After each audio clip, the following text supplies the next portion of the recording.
agora. Coroas ou não, quem veio à cidade do rock hoje queria ver velhos conhecidos. Saí de Belo Horizonte só pra ver o Rod Stewart. O cantor inglês Seal também foi convocado para a noite mais romântica desse festival. Antes de subir ao palco, disse que tocar no Rock in Rio era a realização de um sonho e que tinha a sorte de poder dividir o palco com lendas da música, como Rod Stewart e Elton John. Quanta expectativa!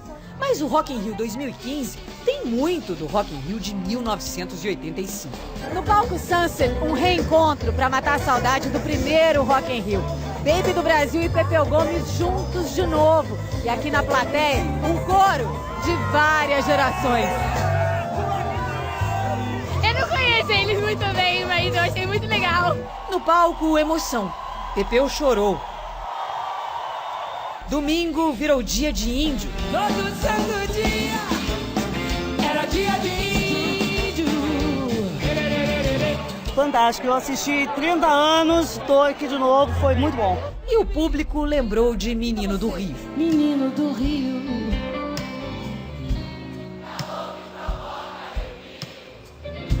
Dragão tatuado no braço, calção corpo aberto no espaço. Momento histórico. A família reunida num palco depois de 27 anos, graças ao filho Pedro. Eu vou deixar pra você, Rio! Mas eu tinha muita vontade de que meus irmãos pudessem vê-los juntos. E eles não tiveram essa oportunidade porque eles acabaram separando a parceria musical quando eles eram muito pequenos. Ele estava na barriga, a Baby cantando, e ali algumas semanas depois nasceu ele, que é o filho do Rock in Rio. Hoje o Rock in Rio escreveu mais um capítulo inesquecível no livro dos seus 30 anos de vida.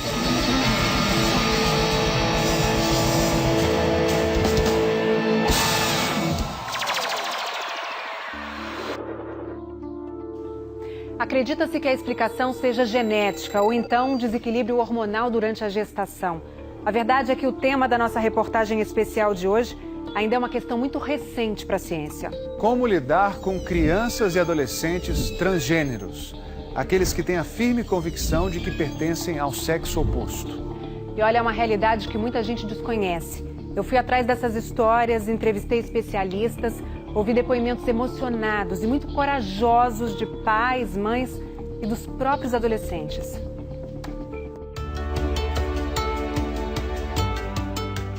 Desde que eu consigo me lembrar, eu me sinto um menino, não uma menina. São vozes que pouca gente ouve no Brasil. Eu sempre me via como uma guria. Isso vem uma coisa tão lá do fundo que é difícil explicar. São vozes de crianças e adolescentes transgêneros. São também vozes de pais e mães. Ela falou que dentro dela tinha um tijolo, uma pedra, uma coisa pesando que ela não aguentava mais carregar. As famílias têm dúvidas e medos. Querem proteger os filhos, mas muitas vezes sentem raiva e se sentem fracas diante do que se apresenta dentro de casa. Ela me abraçou e disse que eu teria que enfrentar isso. Estou tentando fazer o melhor que posso. No Brasil, faz pouco tempo que a saúde pública e a sociedade começaram a prestar atenção ao tema. No exterior, as pesquisas e o atendimento são mais avançados. Camille tem 5 anos. Até um ano atrás, ela era Sebastian, nasceu menino. Quando o repórter da BBC pergunta se ela é mais feliz como Sebastian ou Camille, Camille. Mas o Sebastian também não era feliz? Não. Você não acha? Não. Por quê? Ele não era feliz. Por que não era feliz? Ele queria ser uma menina, então ele mudou o nome dele.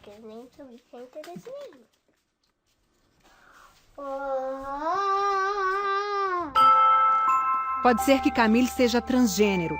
A palavra é bem abrangente. São as pessoas que se sentem diferentes do gênero com que nasceram. Como outras grandes cidades americanas, São Francisco tem clínicas e hospitais que orientam crianças e adolescentes que são ou que se acham transgêneros. Os pais de Camille vão a um hospital pediátrico tentar entender o que se passa com ela. A gente estava no sofá e o Sebastian me perguntou: mãe, como é que eu posso virar uma menina? A mãe conta que faz mais ou menos 1 ano que isso vem acontecendo. A psicóloga faz alguns testes que incluem brincadeiras e desenhos. E Camille desenha uma menina. Essa sou eu. A psicóloga conta que crianças bem pequenas podem expressar esse sentimento de pertencer ao outro sexo. Às vezes vejo crianças com 2 ou 3 anos. Por exemplo, os pais falam para a filha: você é uma menina boazinha. E ela responde: não, mamãe, eu sou um menino. E diz que ainda é cedo para ter certeza de que Camille é mesmo transgênero. Os pais ficaram de voltar para mais avaliações.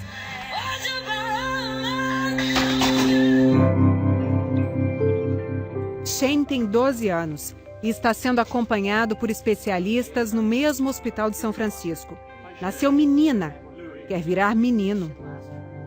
Isso aí no braço dele é um adesivo com medicamentos que bloqueiam a chegada da puberdade.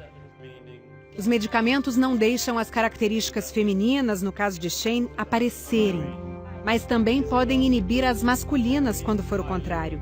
Nos Estados Unidos e no Reino Unido, crianças a partir dos 12 anos podem receber esses medicamentos legalmente, se a família autorizar e os especialistas entenderem que o adolescente é mesmo transgênero.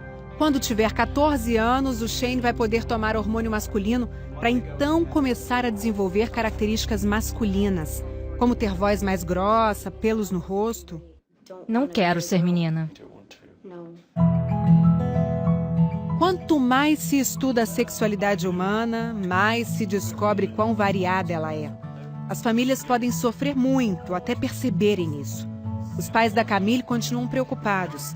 Sabem que ainda tem muito chão pela frente, mas acreditam no caminho que escolheram. Ficou lindo em você. Isso que a gente viu agora acontece nos Estados Unidos, Canadá, na Holanda, no Reino Unido. Os serviços médicos e sociais conseguiram criar protocolos de atendimento a essa população. E essa conquista estrangeira é o ponto de partida para o trabalho que vem sendo feito aqui no Brasil. Eu visitei os 2 hospitais que atendem crianças e adolescentes transgêneros, um em São Paulo, o outro em Porto Alegre.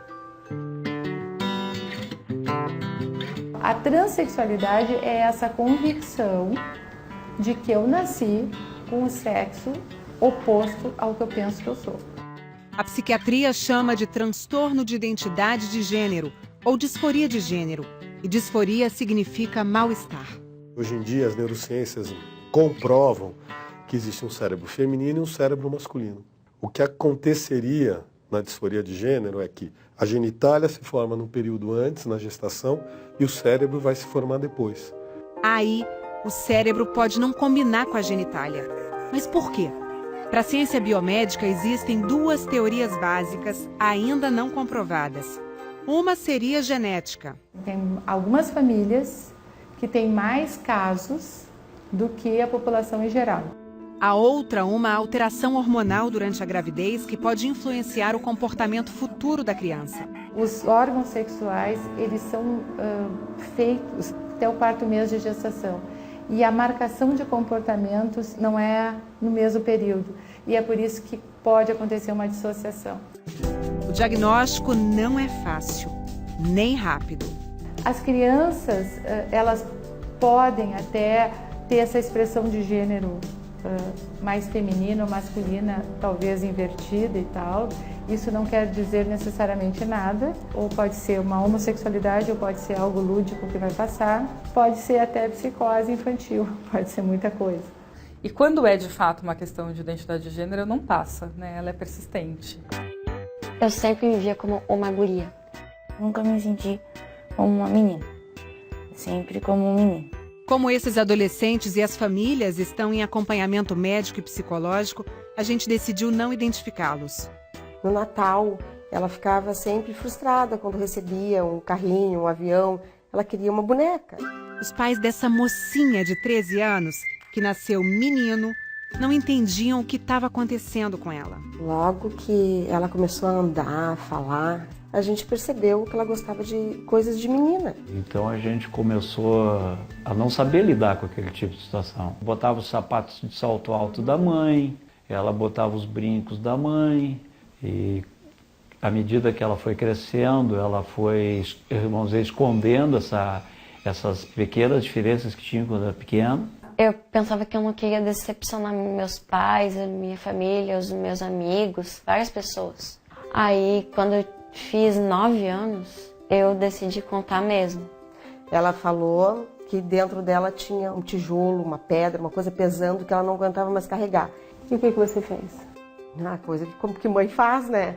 Abracei e disse que acontecesse o que acontecesse, sempre ela me teria do lado dela. Mas pro meu pai foi um pouquinho difícil. Entrei em depressão, com certeza. Eu procurei minha mãe, ela me abraçou e disse que eu teria que enfrentar isso. Estou tentando fazer o melhor que posso, mas não é fácil. Esse garoto de 16 anos nasceu menina e foi tratado assim até um ano atrás, quando abriu o jogo com a mãe. Se ela tivesse percebido, provavelmente ela teria me poupado de muita coisa. Teria sido melhor. Por quê? Porque aí eu não ia ter precisado ser tanto tempo uma menina. A gente percebia por atitudes, mas eu nem conhecia esse termo transgênero, o que é um transgênero. Foi um baque, obviamente, não vou falar que é fácil, que não é fácil. Eu assimilei melhor do que ela, porque para mim, se é uma coisa que já é determinada, não tem por que ficar debatendo sobre, sim, ir atrás e juntos, né? Ela e ele, junto com as famílias, são atendidos de graça nos hospitais de Porto Alegre e São Paulo por equipes que reúnem psiquiatras, psicólogos, assistentes sociais, endocrinologistas pediátricos, ginecologistas. Em São Paulo, o serviço promove reuniões para que as famílias compartilhem suas experiências. Tenho uma filha de 17 anos, mas durante 15 eu tratei ela como menino. A falta de informação me tornou ignorante para poder enxergar a menina. Eu não aceito até hoje. Sou sincera, assim, eu tento. Já mudei ele 2 vezes de escola, eu tive que tirar ele por bullying quando ele assumiu. O bullying e todas as questões, como a mudança do nome e o uso dos banheiros, levaram os hospitais a trabalharem junto às escolas. As escolas estão se adaptando muito bem a isso, estão respeitando a questão do nome, estão respeitando a identidade em relação aos banheiros, né, que é uma coisa, o uso do toalete lá, feminino, masculino. E assim como em outros lugares do mundo, o tratamento no Brasil começa na pré-adolescência. E o primeiro passo é o uso de medicamentos para inibir a puberdade. Você evita as transformações físicas que a puberdade acarreta. Enquanto os bloqueadores fazem efeito, os especialistas e as famílias ganham mais tempo para reconfirmar a decisão. É uma decisão que a criança não faz sozinha, é uma decisão da família, do núcleo familiar. E aí sim, os adolescentes passam a tomar hormônios para desenvolver características como barba e voz mais grossa, no caso dos novos meninos, e seios, no caso das novas meninas. Cirurgia de mudança de sexo só depois dos 21 anos. Mas essa realidade que você viu aí é exceção. Essa adolescente do Recife não teve apoio da família, nem onde procurar orientação especializada. Tem 16 anos e mora desde os 14 num abrigo. A mãe sofre de alcoolismo. Ela conta que é vítima de muito preconceito e quase foi agredida mais de uma vez. Na rua fica tudo faltando gracinha. Alguns meninos veio bater em mim, aí eu peguei e corri. Este juiz da Vara da Infância e da Juventude diz que o Brasil ainda está muito atrasado. A população trans no Brasil, dos adolescentes, está na sombra.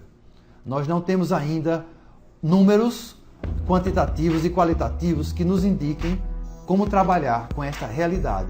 No Brasil existem 14 centros de referência LGBT, as iniciais de lésbicas, gays, bissexuais e transgêneros, Como explica a coordenadora geral de promoção dos direitos LGBT da Secretaria de Direitos Humanos da Presidência da República. Ela é a primeira transgênero a ocupar esse cargo. Ainda é um número muito pequeno, né? Mas são espaços onde essa pessoa pode conseguir um acolhimento adequado. Esse garoto e essa garota que você conheceu na reportagem tiveram muita sorte. Moram nas únicas cidades que têm atendimento especializado. E têm o amor da família. Nós tínhamos um filho triste e hoje nós temos uma filha muito feliz. Ser feliz, ter os meus filhos, ter o meu marido, ter uma família grande, feliz. Eu tenho amigos incríveis, eu tenho uma ótima família, eu sou uma boa pessoa. A minha moral não vai mudar. Dentro de mim já está resolvido quem eu sou, o que eu pretendo ser.